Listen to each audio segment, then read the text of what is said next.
Hi, I'm Colin Hill. I'm the CEO and co-founder of GNS Healthcare and the program chair for StrataRx Healthcare Big Data. Today, I'm interviewing Don Berwick.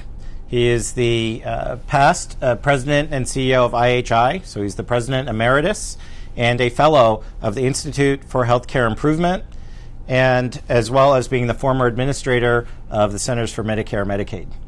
So today, we're going to talk about healthcare and healthcare reform and big data and how they all come together. So Don, welcome. Great to be with you, Colin. Thank you. So I'd like to start off by really just going back to the basics. What is the triple aim, and how is meaningful use starting to impact or help to implement the triple aim in today's healthcare world? Well, the triple aim is a concept invented by colleagues of mine from IHI named John Whittington and Tom Nolan back in about 2005, 2006. They were asking a crucial question, which is what is the social need with respect to health and healthcare? That's a question that comes from the field of quality management, total quality management, which is you're going to succeed if you meet a social need, and if you don't, you won't, because in the end, people won't pay you. So it's a formula for organizational success as well as, I think, moral success. And they said, well, when they thought about it, what society needs with respect to health and healthcare are three things. Better care. So if you have a heart attack, you break your arm, you need a checkup, you need medicine, everything happens perfectly. It just happens right according to your needs. It's safe, it's effective, patient-centered, timely, efficient, equitable, great care. That's only one thing, though. The second is better health. The population needs better health. Where did your heart attack come from? Why did you break your arm? Why are you coughing? Where did that depression come from? And when you look at that, it's a different enterprise, because the generators of ill health don't lie in healthcare. Healthcare only affects 10% of your health. 40% is genes, but half of it is choices you make, what you eat, your exercise patterns, risks you take, and also issues like justice and equity in the world, poverty, environmental threats. So that's better health. So better care, better health. And there's a third aim, which is lower cost. That has nothing to do with rationing, nothing to do with withholding care. It's lower cost through improvement. In all mature industries, the way you get costs down properly is to do things better and actually help your customer more. And the same applies in healthcare. That's what IHI has done for decades. So they said that's the triple aim: better care, better health, and lower cost through improvement, all at the same time. Okay. How are we doing with regards to the triple aim? It's now been a couple of years since healthcare reform has taken shape, and this has become common parlance. Progress, but we could do so much better. I mean, I think for one thing, we have a legacy healthcare delivery system that's highly fragmented. It doesn't really reliably get you better care because we drop the ball all the time. You get an infection that you shouldn't get. The right hand doesn't know what the left hand's doing. We forget your name. We don't craft continuity for chronically ill people. With tremendous waste in the daily activities of healthcare. So we have a lot of work to do. The good news is we know a lot to do. Like patient safety has just soared in our understanding of how to make patients safe. But better care is, we're en route, but a long way to go. Better health has been a laggard because we haven't invested in it. We built a sick care system, which is magnificent. I mean, it's like cathedrals, but we didn't really do what we need to do as much as we need to do it to build healthy communities that thrive, places where you're safe, where nutrition and activity are fostered, where equity is valued, and all the things. We have to learn to work upstream. And cost, we're in trouble, bad trouble. Healthcare is driving economic disarray in this country and in others. We built a lot of non-value added activity into healthcare, which if we could find a way to extract it, we could use that money for so many other important things to do. I think the good news around all that is that I think the sense of need is there. I mean, the triple aim, IHI's triple aim, I mean, that's just swept the world as a vocabulary. I visit little towns now where people use that vocabulary. So I think the idea is there. Now it's going to be execution. Okay.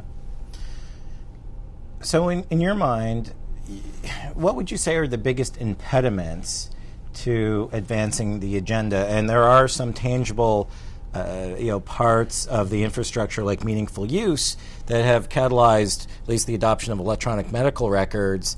But that's only the first step in meaningful use and starting to actually create change. How are we doing in terms of getting to steps 2 and 3 in meaningful use, and when is that coming? Well, first, the bigger picture about how we got in this mess, not having the triple aim in our hands, and how to get out of it. It's not one answer. There's no single answer here. It's contextual as to how we train people with our payment systems, with the legacies of professional disciplines being separated, with investing in creative new ways to give care and preserve health. And frankly, a big issue is the business models. And we built American healthcare business models around what we were doing, which is paying for everything you do, so we have a volume-based system. Well, that has to change. Now, in that realm, the areas you're particularly interested in, data use, meaningful use, and modernization of information, crucial. It's crucially important. I'd call it probably necessary but not sufficient. Mm-hmm. It has to be paired with culture change, business model changes, and a bunch of other things. But if we really get our heads together around this, and community by community, or as a nation, we decide we're going to have better care, better health, and lower cost, we would turn to new information systems in a heartbeat.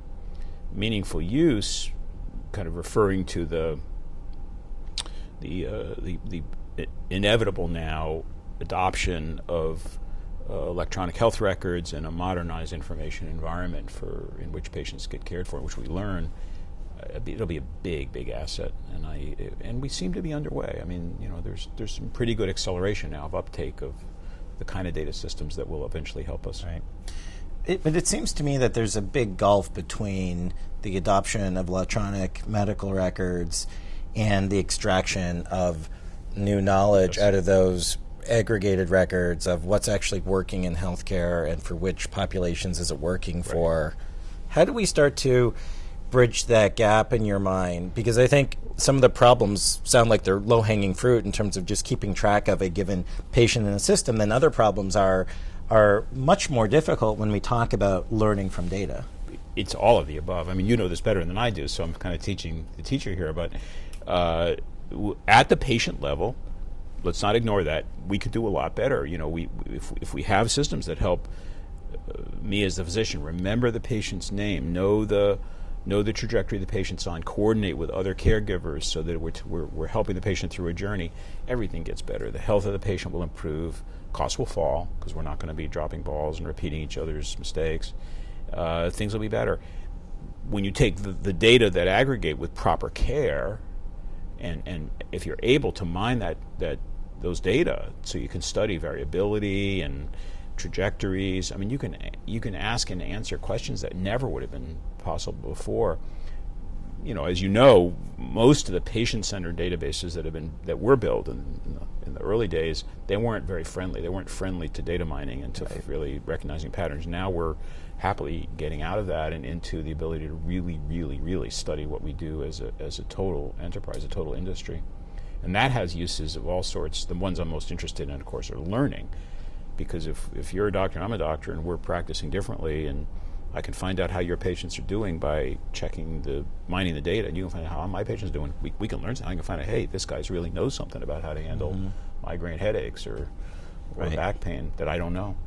Of course, the other issue is accountability, which is whether you're government looking over the shoulder of the caregivers, or patients who want consumer information, or payers who want to know where the best bargains are.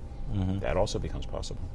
How much of the $2.7 trillion of cost can we eliminate, and how much better can health outcomes get in a tangible way in this country? Yeah. Well, you're reading me right. To me, it's no longer a question of can we do it. There's absolutely no question that reduction of cost and improvement of outcomes it's doable. And the reason is because I've seen it. I know what it looks like, and once you can see an airplane, there are airplanes. It's a question: will we do it? How much? Well, there's a lot of variation in cost, but I would safely estimate, I think, given what I've seen, that a quarter to a third of the money that we're spending on healthcare helps no one at all. It's pure waste. It does no good for anybody, except maybe somebody who makes money on waste. That's a lot of money we're talking about, too. Well, yeah, I mean, close friend Paul O'Neill, former Secretary of the Treasury, he thinks about this all the time. He uses $1 trillion, $1 trillion of the 2.6 trillion. Yeah, I think he's probably right. And strangely, I think it's true almost everywhere, even in the high-cost and low-cost regions, both. And how much better could the care be? Tons. I mean, just ask people who have chronic illnesses, what happens to you? And they'll describe confusion and disarray in their care. If you watch their care, they get sicker, and isn't necessary. The injuries to patients in healthcare and hospitals and clinics are still very high. We know they're there. And inequities in society, racial and socioeconomic gaps in care and outcomes are massive still. So we could have so much better care. Among the examples you may remember, fresh on my mind right now because I was just there last week, is in Alaska, in Anchorage, Alaska, where the native health system, the system for native Alaska natives in the Anchorage Bowl, the Anchorage metropolitan area, is run by the natives. It's a tribal corporation that owns and runs the system. And they set up a primary care system there, which I'm trying to make famous, called NUCA, N-U-K-A. NUCA was started probably in 2003, 2004, and it is run by the tribal corporation. It takes care of the 60,000 Alaska natives in the Anchorage Bowl, and it's phenomenal. In between 2004 and 2009, which are the data that I have, they reduced hospital admissions by 53%. Wow. They reduced ED visits by 50%. They reduced specialty visits, specialty consultations by 65%. They reduced primary care visits by 20%. How? They've restored capacity and health and well-being and smoothness to the flow of care and the pursuit of health in a very difficult, challenged population. Meanwhile, their quality scores are through the ceiling. The patient satisfaction and family satisfaction has never been higher, and the staff turnover rate has plummeted because people are more enjoying their work more. So you can't tell me better care, better health, and lower cost can't be achieved. I can take you by the hand and show it to you. Will we do it? Will we move toward integrated care? They benefit from electronic record system, and they're able to understand what's happening to the population. They can reach out and anticipate problems. They don't wait for you to get worse. They know you might get worse.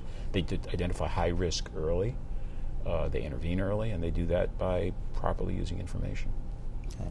So it sounds like there's a lot of low-hanging fruit right there, and there's examples across the country and in other countries where it works. There's no question. Low-hanging fruit. Maybe it's middle-hanging fruit because, it's there and you can do it, but the cultural change, the mindset change, and the business model changes, they're hard. They're hard. It's the culture and the belief systems and the habits and the training. That's what puts that fruit a little out of reach. But can it be done? Absolutely.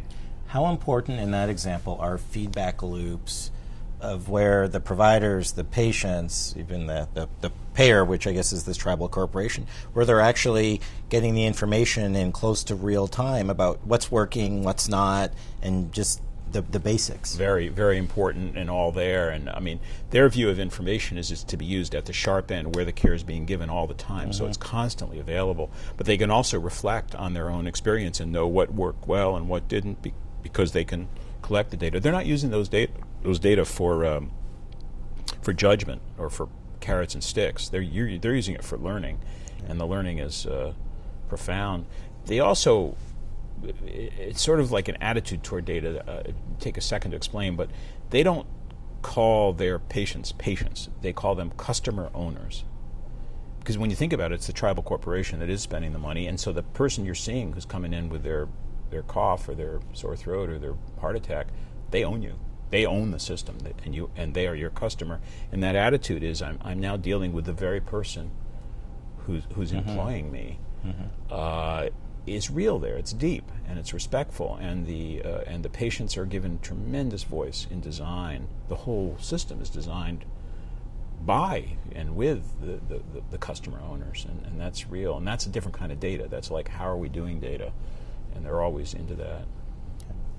At a recent, I guess it was a conference or an event in San Francisco where you spoke, you used the term really bringing light to the darkness of of really what we don't know in healthcare in terms of what actually works, who it's working for. And I was really struck by the language and almost the...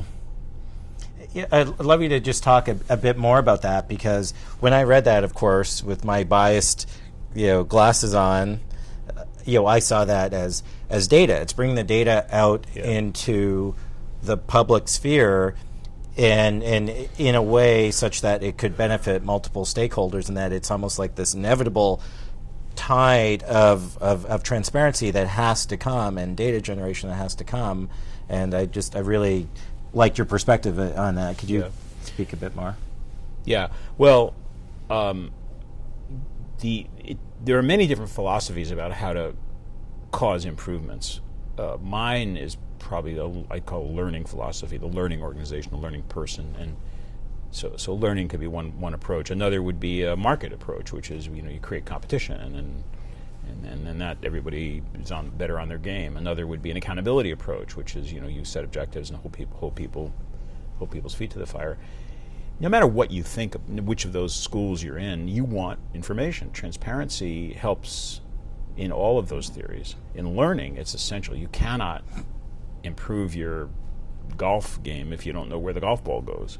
You're not going to make your souffle better if you don't taste it. You have to measure. You don't necessarily have to get a number, but you have to assess in order to get better in the learning mode. In a market mode, of course, then a market doesn't exist without information. And in accountability mode, same thing. How can I know whether to praise you or not if I don't know how you did? So we all share in common that need. That's what I call turning the lights on, and it's essential and vastly underdeveloped in healthcare historically because we're fragmented. We don't have the picture across the time and space. Partly because of professionalism, the way it kind of developed, it was like, don't worry about it, we've got this. You don't need to know how I do. I'm a professional. I'll make sure you're okay. And that kind of public or compact is not quite as robust perhaps today as I believe it ought to be. So we didn't build for transparency. Now we really need it. And the one cautionary note is not everything important can be measured.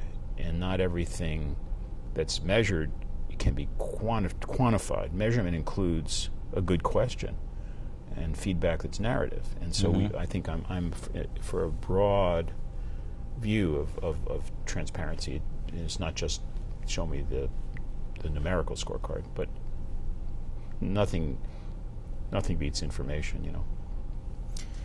So the act of turning the lights on, is that the power of big data? Is that what ultimately it starts to do to healthcare? Yeah, for all the purposes I said. I mean, I think the biggest is probably, for me, it's the learning journey. I mean, you have large data systems. There's going to be tremendous variability in those data, and when you get smart, good people who know how to mine that and understand it, they're going to find patterns that you never would have thought of. They're going to be able to do essentially experiments offline.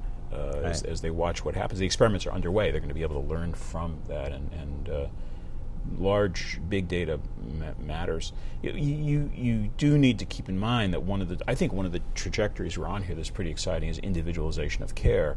For example, we could both read a New England Journal of Medicine study about a drug that shows that Group A, drug A does better than drug B, which is informative. That means we probably ought to try drug A but instead of drug B if we have the same disease. But you know what? Maybe you are that person who is that dot that's kind of a little bit, wait a minute, and drug B works better. Well, we have to have data to be able to discover that, oh, wait a minute, if I want to individualize to Colin, I got to know about Colin, and I need to be able to go into those data and not just make broad sweeping generalizations, but actually do, could I call it individualized data mining or navigation through the data to you, individualized care, and I think we're headed that way. Can that learning happen off of the actual healthcare system from the data exhaust and not just randomized controlled trials, which are becoming more and more not representative of care in the real world, especially among the older Medicare population where none of them would typically qualify for clinical trials because they're already on 10 meds.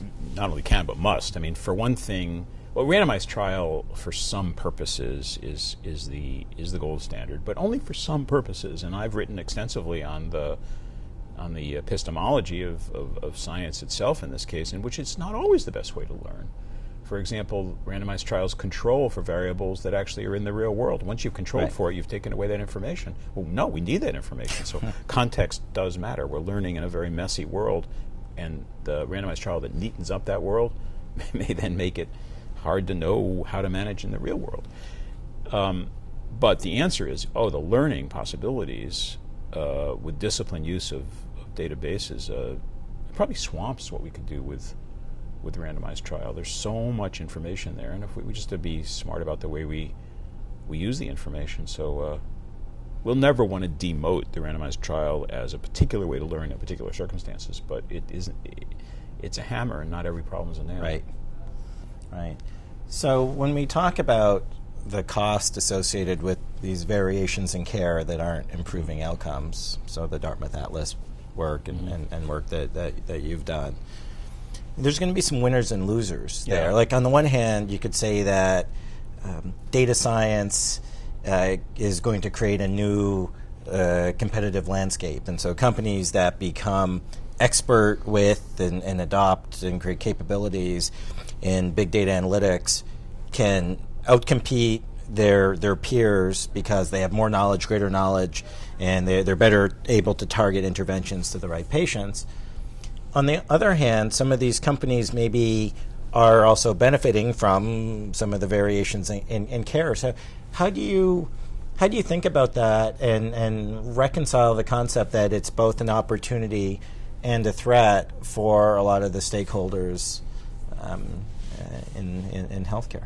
It's both an opportunity and a threat. I mean, so long as the lights are off, we can't tell as easily the difference between waste and value. And so people who happen to be, unbeknownst to them, making waste or not using the most efficient approaches for the patient, best for the patient, they continue to make money. They're not venal. I'm not saying there's a trick here. Sometimes I guess there is, but not usually. Now you turn the lights on, it turns out, you're doing it better than me. And I didn't know that. And I've got two choices then in a well-informed environment where the public is smart and the payers are surveillant and the mission is clear. I can change or I can go away. And that's not a comfortable choice. I think it will force some to change. The other thing, of course, just to be politically realistic, is it will lead to conflict. I mean, turning the lights on is going to take us through a period, hopefully not that long a period, but through a period of combat and pushback. You even see it now. I mean, every time we try to publish a metric of performance on healthcare, the people who are measured, whether they're hospitals or doctors or whoever, they tell you the measurement's faulty and, we haven't done enough research and it's a little unfair and, I know a place that is being misunderstood, and they're kind of right. So transparency there's nothing more healing than transparency, and in many ways, few things more uncomfortable than that. Okay. So there's a lot of things that we know in medicine and healthcare. Yeah. A lot of known causes of disease, a lot of known treatments, and a lot of opportunity to just get better at the known knowns. What about the unknowns, where we don't know what is the best drug for a given patient? Let's take my father, for example, diagnosed with prostate cancer a year ago, a rather advanced stage.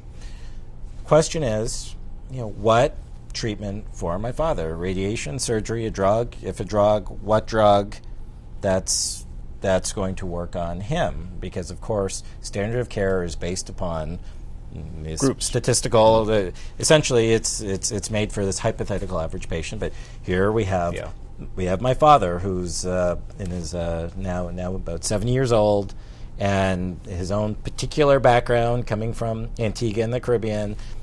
Is Lupron the best drug for him or not? And to the extent we can do molecular profiling on this tumor, you get information we couldn't have gotten that 5 years ago, 10 years ago. How does the learning healthcare system that you and I imagine how does that start to help people like my dad get the best treatment for them? Because he's not the first man who's been diagnosed with prostate cancer, won't be the last, but it feels like every day when someone like my dad goes into the hospital, it's like Groundhog Day, and that we're not learning enough from the large number of people who go through this and may have genetic backgrounds similar to my father. I'm sorry to hear about the challenge he faced. I hope he's doing okay. It turns out standard of care has worked well for him so far. Good for him. Proper use of information could help him in so many ways. You mentioned several of them. One is we will be getting smarter about genetic profiles and individualization, and I'm sure it'll turn out with prostate cancer that it's not one thing, that it's 15 or 12, and that we can better understand the match between this particular profile and the medicine needed, and that will happen through very extensive research and science that involves a lot of information about individuals and their care. The ability using large data to identify patterns you otherwise wouldn't see, I think, is enormous, and I think maybe buried in the treasury of information about everybody that's had prostate cancer that we could have in a large database would be some answers. There will be some answers, and as we get smarter and smarter about mining that information, we'll begin to notice things.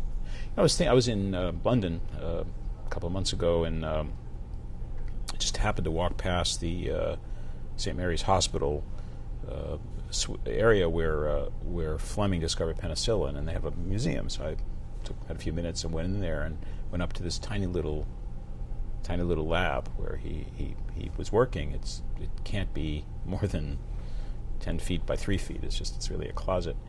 And there is the Petri dish type that he accidentally left on the windowsill. Wow. When he went on vacation, came back, and there's a photograph showing the colony of organisms that had made penicillin that he then discovered. All accidental, all happenstance. A prepared mind. He was a very accomplished biologist. You wouldn't have noticed that, nor would have I, but he was able to. But serendipity plays a big role in progress. Well, we can do better than serendipity. We can look for those informative accidents of nature in those large databases, and we will learn a ton much faster than Fleming could. So when I think about just where healthcare is today and where the cost drivers are, I think about things like medication adherence or drug safety or readmissions to hospitals that are unnecessary, whether from DVTs or sepsis, things that will start to change in terms of payments coming up soon. So those to me feel like care coordination, and then you have other things like diabetes and cardiovascular disease, where we know a lot of the causes. We know we have treatments that work for the most part. And today, that's where a lot of the healthcare costs are. They represent chronic disease, and then let's call them adverse events connected to those represent a lot of the healthcare spend. But in the future, we know that a lot of the spend is going to be coming in what we call specialty care areas. So autoimmune diseases, neurological disorders, cancers, as our aging population starts to, because of technology and innovation, they're living with more and more chronic disease. So my question is, if you have to quantify, let's just say that there's $1 trillion out of our $2.6 trillion that is wasted. How much of that is tied to just better care coordination and doing better with the known knowns versus the knowledge blind spots of where we're giving a lot of people treatments and other interventions, surgeries, where we just haven't learned what is truly the right intervention, the right treatment for this individual? Yeah, right? I understand the question. I don't know. In April of 2012, I wrote a paper in JAMA with my colleague Andy Hackbarth from RAND Corporation. Andy and I took 6 kinds of waste in healthcare, which was not of the kind you're talking about, not the waste due to things we don't yet realize, but things we do realize. We looked at overtreatment, unnecessary care when we know it's unnecessary, coordination failures, reliability failures like people getting infections that could be avoided, administrative overhead, pricing failures and fraud, and that's where that 30% number comes from. When we added all that price up, our median estimate was 34%. 34% of healthcare is wasted in those categories, and there's nothing unknown about those. Those are all known. You're raising an interesting question, which is, well, there's a lot we don't know. We're really still flying by a seat of our pants based on history or belief systems for a tremendous amount of medicine that's never been subjected to formal trials. And I think you're absolutely right. As we unlock that door with data, we're probably going to learn a ton about things we thought worked that don't help much, and probably some things about things that do work that we need to do more of. I mean, I never ever want to put us in a position where we're withholding care that would work. I just want us to use the care that would work, and I'll bet we'll discover quite a bit. Net, I'll stick with my 1/3 figure. I think it'd be. Okay. I would be very surprised if, when it all nets out, we don't discover that a third of what we do doesn't help. We also have a very disturbing fact that's kind of an elephant in the room, which is, we're spending almost 18% of our gross domestic product on healthcare in America. The next most expensive country, which I think is Switzerland, is at about 12.5%, maybe 30% below us. And most of the OECD countries are at 10.5%. And we are 23rd in infant mortality. We're 40th in life expectancy. We have the least satisfied public of the 7 or 8 countries measured by the Commonwealth Fund. I mean, we're not getting value, and we're spending 50% more than most other countries, and they have waste. I mean, there's agendas underway in the Netherlands and the UK and Sweden and these low-cost countries saying we're going to get the waste out of our healthcare. So Colin, the margins for gain here without harming a person at all, they're very, very large. So certainly both in Europe and Canada as well as in the U.S., there's while outside of this country, they may do the care coordination better, but I think all of us still struggle with these knowledge blind spots. How important in your mind is personalized medicine and the advancements of the notion of being able to match treatments better to patients? How important is that going to be? And maybe just to quantify it, asthma drugs, so FDA-approved, fully reimbursed asthma drugs work. Any given drug works on only 40% of the patients there. Rheumatoid arthritis, 50%. Mm-hmm. Cancer drugs, 75% of cancer drugs don't work on the broad population. So, I guess my question, and it seems like drugs are held to the highest level of standard of evidence of any healthcare intervention. So that to me seems like a lot of opportunity in terms of leveraging data to better match treatments to patients. This is knowledge we don't have right now. When my mother shows up to the doctor for her rheumatoid arthritis, which of the 8 or 9 marketed drugs should she be given? You're absolutely right. I mean, there's a combination of biomedicine, biotechnology, diagnostic modalities that will contribute, and good data management and data analysis. They'll all come together, and it's badly needed. I think that there is an interesting downside here that's going to challenge us all, which is let's just make it up. Let's say that breast cancer is 15 different things, mm-hmm. And each requires its own drug. Not quite true, but we could make it up. Well, that means the market for a breast cancer drug just fell to a 15th of when it started, which means a drug company whose survival depends on margin and market might be a little less interested. And there's going to be this tension between personalized medicine on the one hand, among personalized medicine, affordability, and investment by biotechnology mm-hmm. and pharma on developing the cures. But we can't go back. I mean, it's very important to individualize. And back to my earlier point, it's not just a group matter, it is an individual by individual matter, because when I'm treating you, I'm always doing an experiment. That is, you and I are doing it together. I'm saying, I think this will help you, I give it to you. But if we were really systematic and had the data and could follow you, we can keep doing that kind of experiment of size 1 till we find the thing that helps you, even if the data hasn't told us at the start. We don't actually do that, strangely. Mm-hmm. As doctors and nurses, we're not trained to do the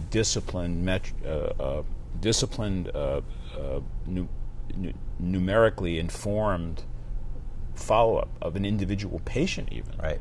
that treats every patient as an experiment of size 1. If we did that, we'd be smarter in helping you live long and well. So speaking of us getting smarter by more measurement, there's a lot of new developments in the mobile health world and continuous measurement. I just met up with Denny Ausiello the other day, and who's running this new effort called CATCH at Harvard, which aims to collect just orders of magnitude more data on phenotypes. How important do you see this being in our quest to better, faster discover the knowledge and the evidence of what's working and for which individuals? I mean, I have to defer to others for a real answer to that. I mean, because I don't know this continuous monitoring world as well as I probably should. I'll tell you the bigger idea that in which that's embedded to me is like Rosebeth Moss-Kanter says, we don't just have to think out of the box, we have to think out of the building. And too much of our thinking has to do with the episode or the particular the time and the place we meet a patient, as if that's was a patient life. It's not. And having ways to help us with due control for privacy, but having us over time and space, help people learn about people and their trajectories, as Dr. Ausiello is going to be doing. It's got to be informative, very informative. How does genomics play into changes in healthcare? On the one hand, you see articles in the New York Times every few weeks about these advances in next-generation DNA sequencing and how it's identifying various mutations and deletions, for a cancer patient. And now on a relatively regular basis, you're starting to see people getting saved or their lives being extended because of finding some mutation that's matched to an existing drug. When is this really going to matter? And is it been more hype, or is it starting to become real now that the costs have come down to actually produce this information? It hasn't yet taken off. It's still on a slow rise, as I understand it. I read the work of Eric Topol and others about what might become possible.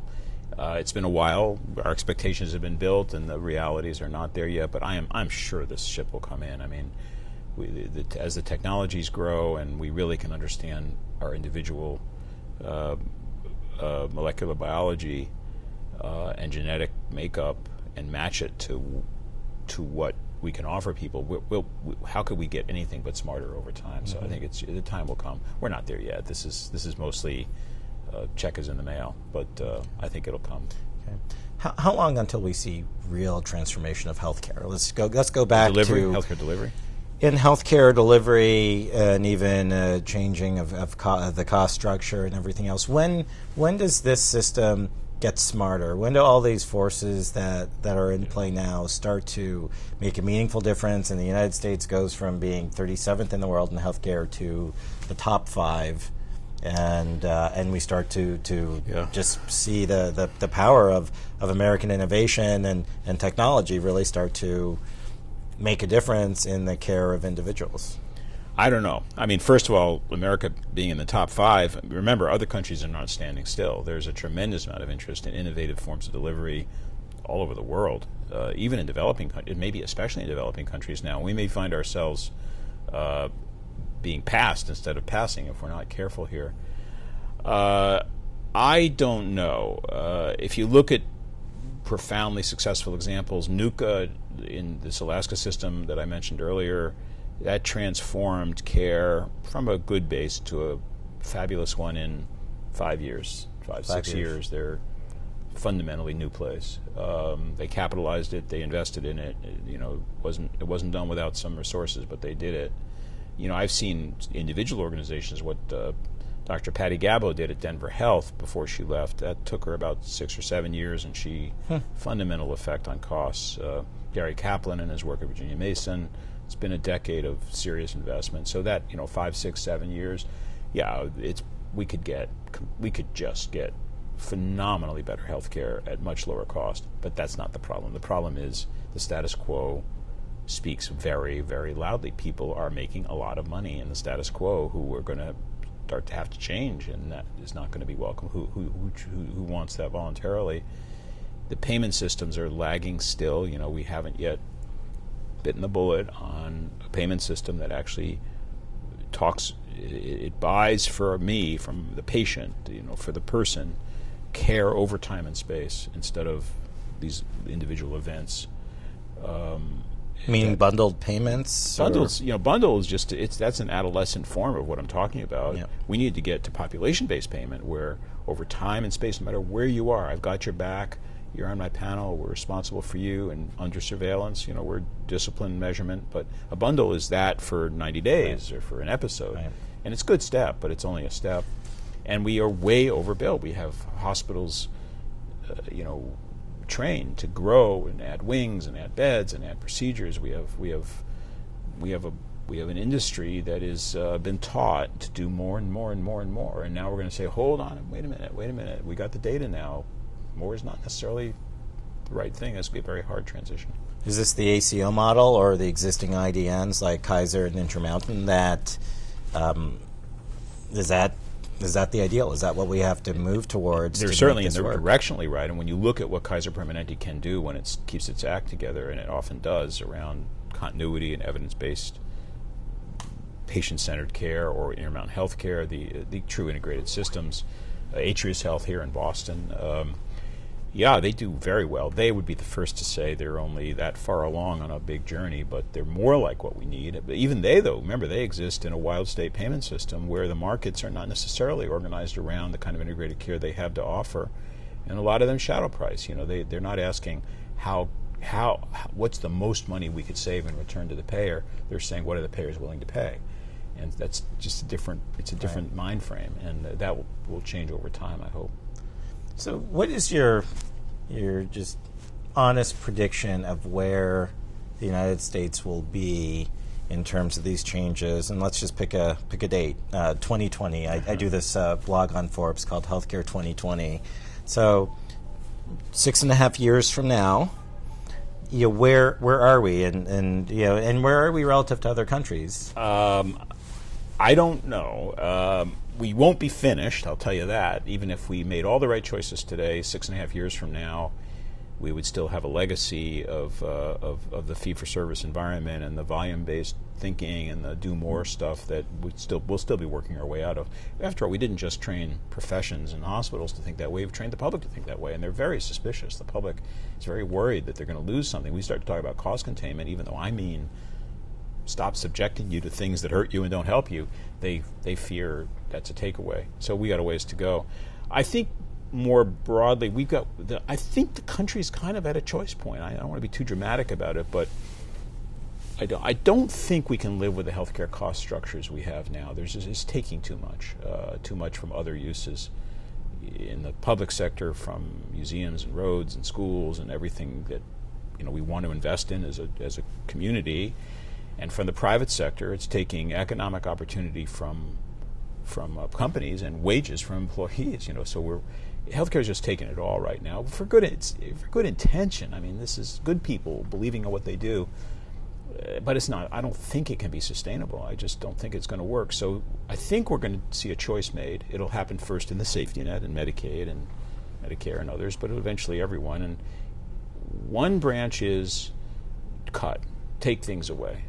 Less ambitious benefit structures, more shifting of cost to individuals, taking away services, increasing waiting times, and especially being less generous with a safety net.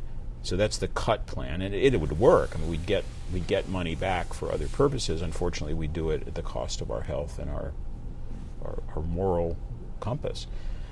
The other approach is improve. It's what NUCA does. It change the care, make it seamless, coordinated, keep the patient at home, not in the hospital, build skills everywhere instead of holding them closely in specialties, and turn the machines off and see if there's a better way to help than to subject people to the radiation. And these are all big changes, but they're better care, better health, lower cost. It's harder. The easiest thing to do is to cut. I think we're sort of in that choice time, and the status quo systems they just want to keep going, and if they keep doing that, we're going to end up cutting. What I love and hope for and enough of an optimist to think that it will happen, is that we're going to wake up and say, whether we give care or get it, new care is what we need, new systems, new delivery, and it's time to have it. By 2020, I don't know, we'll try. Does the public understand what's going on? Not enough. We never taught them. They believe what we taught them. More is better. So most in the public are very worried. They want their local hospital. They want the MRI. They think that if anything less is going to be bad for them. And we have to build public trust and knowledge and capacity. People can do a lot for themselves. On the other hand, if you read the press, we have example after example surfacing every day almost in the newspapers about, wait a minute, did you realize what this cost structure looks like? Do you understand the variation? Do you see what's going on? And I think the public will hopefully come quite awake. I think these publications of the variations in costs for the same procedures across hospitals in the U.S., I think it's People a massive wake-up call. Oh, yeah. And I'm glad that the lights are getting turned on. One last question before we wrap up, and that is, there's a thread that seems present in a lot of the things you've written about and spoken about, which is that there's almost this moral imperative to turn the lights on and to create the transparency and to deliver care to individuals. And that just really struck me, because there aren't so many people I know in the healthcare space that seem to have that kind of conviction and a very clear opinion that you do. Where did that come from? Were you always like this, even from when you were a kid, or where did this develop? And I don't know. I mean, I'd say first, there's not almost a moral imperative.